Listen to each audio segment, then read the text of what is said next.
Hello friends, வாங்க இன்றைக்கி நம்ம சூப்பரான ஒரு வீடியோ தான் கொண்டு வந்திருக்கோம். அது என்னென்னு பார்த்தீங்கன்னா, நம்ம வீட்டு பாத்ரூம் எப்படி நீட்டாக க்ளீனாக வச்சுக்கலாம் அப்படிங்கிற விஷயத்த நான் சொல்லி போகிறேன். ரொம்ப ரொம்ப ஈஸியான டெக்னிக் தான். இந்த முறையில் உங்கள் வீட்டு பாத்ரூமை நீங்கள் வச்சுக்கிட்டீங்க அப்படின்னா எப்பொழுதுமே உங்கள் வீட்டு பாத்ரூம் நல்லா நீட்டாக அண்ட் க்ளீனாக இருக்கும். இது எல்லாமே பார்த்திங்கன்னா எனக்கு இந்த டைல்ஸ் கடைக்காரங்க, பாத்ரூம் கடைக்காரங்க சொல்லிக் கொடுத்த டிப்ஸ் தான் உங்களுக்கு நான் சொல்லிக் கொடுக்க போகிறேன். இது ரொம்ப ஈஸியாக க்ளீன் பண்ணுற ஒரு முறை தான். சரி வாங்க வீடியோக்குள்ளே போய் அது என்ன முறை அப்படின்னு தெரிஞ்சுக்கலாம். இப்போ பாருங்கள், இது டாய்லெட்டு. இந்த டாய்லெட்டில் நம்ம வாங்கும்போது பார்த்திங்கன்னா நல்லா ஷைனிங்காக இருக்கும் நம்மளோட டாய்லெட் சீட்டு. அதுக்கப்புறம் போக போக பார்த்திங்கன்னா ரொம்ப மஞ்சள் கரை பிடிச்சி ரொம்ப அசிங்கமாகிரும், கரையாக இருக்கும். அது எதனால் அப்படி ஒரு கரை வருது அப்படின்னு பார்த்திங்கன்னா, நம்ம ஆசிட்லாம் போட்டு நம்மளுடைய டாய்லெட்டை க்ளீன் பண்ணுறதுனால அது இந்த கிளாசிக் ஃபினிஷாக இருக்கிறது மேட் ஃபினிஷ் ஆகிரும் ஆசிட் போட்டாவே. அதை நம்ம செய்யவே கூடாது. அப்போ ஆசிட் போடாமல் எப்படி நம்ம க்ளீன் பண்ணுறது, நம்ம டாய்லெட் எப்படி நீட்டாக இருக்கும் அப்படின்னு நீங்கள் நினைப்பீங்க.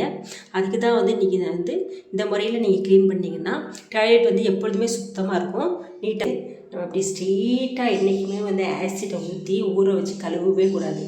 இப்படி கழுவுனா அப்படின்னா என்ன ஆகும்னு பார்த்தீங்கன்னா, அப்படி கிளாசிக் ஃபினிஷாக இருக்கிறது மேட் ஃபினிஷ் ஆயிரும். நம்ம தேய்ச்சி ஆசிட் ஊற்றி கழுவும்போது அந்த கிளாசிக் அந்த பாலிஷ் போயிடும்.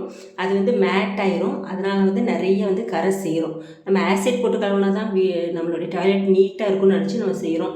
அப்படி மட்டும் செய்யவே கூடாது. இப்படி ஸ்ட்ரெயிட்டாக என்றைக்குமே ஊற்றக்கூடாது. அதுக்கு பிறகு நீங்கள் இதை ஒரு தண்ணியில் மிக்ஸ் பண்ணி நீங்கள் டாய்லெட் ரூமை கழுவலாம். கப்பு மட்டும் எடுத்துக்கிட்டேன்.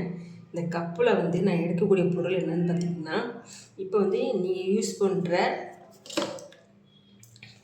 எந்த ஷாம்பாக இருந்தாலும் சரி, எந்த பிராண்டாக இருந்தாலும் சரி, அதாவது ₹1 ஷாம்பு கூட நீங்கள் எடுத்துக்கலாம். அதை ஒரு 2 ட்ராப்ஸ் வர்ற மாதிரி மட்டும் இதில் ஊற்றிக்கோங்க. ஊற்றிட்டு நல்லா தண்ணி கலந்துக்கணும். ஓகேங்களா? தண்ணி கலந்துக்கிட்டேன்.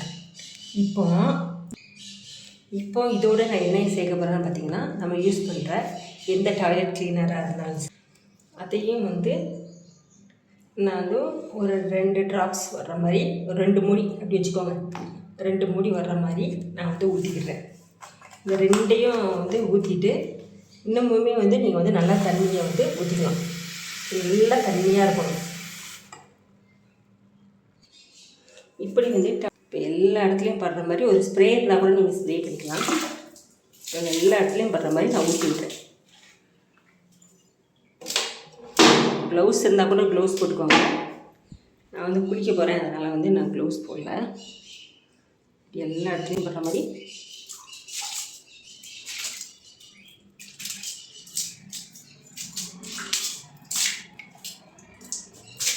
எல்லா இடத்துலையும் பண்ணுற மாதிரி நீங்கள் ஊற்றி விடுங்க.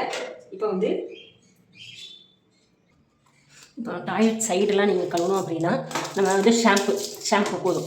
ஷாம்பு அப்படி நல்லா ஊற்றி விட்டுக்கோங்க. டாய்லெட் சைடு ஃபுல்லாகவே ஷாம்பு மட்டும் யூஸ் பண்ணவே போதும். இப்போ வாரத்தில் நீங்கள் 5 நாள், நீங்கள் ஒரு 5 நாள் டாய்லெட் ரூமை கழுவுறீங்க அப்படின்னா அது ஒரு 3 நாள் ஷாம்பு போட்டு கழுவுங்க. மிச்சம் 2 நாள் இப்படி ஆசிட் ஷாம்பையும் மிக்ஸ் பண்ணி நீங்கள் கழுவுங்க. இப்போ பாருங்கள், சைடு ஓரத்தில் லைட்டாக ஒரு ஸ்க்ரப்பர் இருந்தால் கூட நீங்கள் தேய்க்கலாம். லைட்டாக இது தேய்ச்சாவே நம்மளுக்கு க்ளீன் ஆகிடும். வாரத்தில் நம்ம 5 நாள் கழுவுறதுனால எப்பொழுதுமே டாய்லெட் நம்ம க்ளீனாகவே இருக்கும். எந்த கரையுமே பிடிக்காது.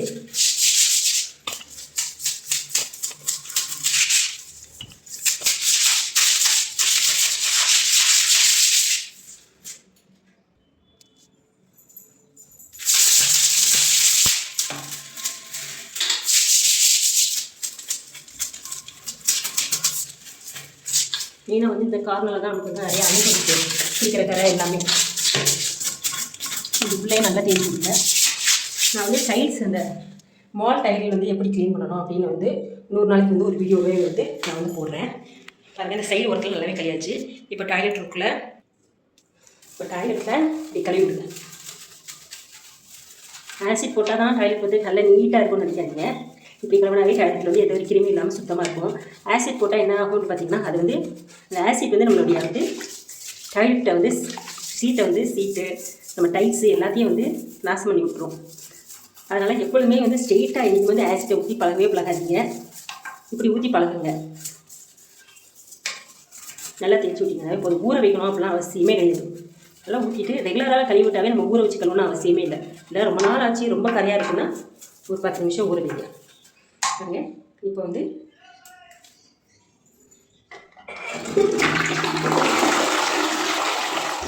பாருங்க அவ்வளோ நீட்டாக க்ளீனாக இருப்பாங்க.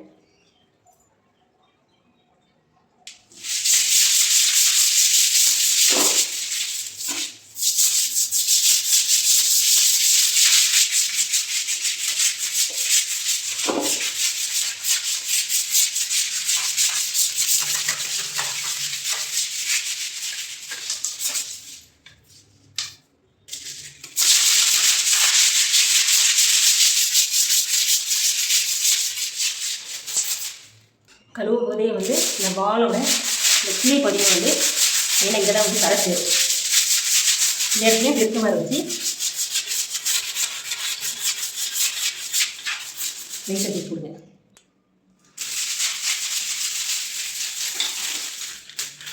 இந்த கிளி பதிவு நல்லா தூக்கி கொடுங்க. அழிச்சு சேராமல் பார்த்துக்கோங்க. ஆனால் கீழே தான் வந்து ரொம்ப விடாப்பிடியான சரியாக இருக்குது.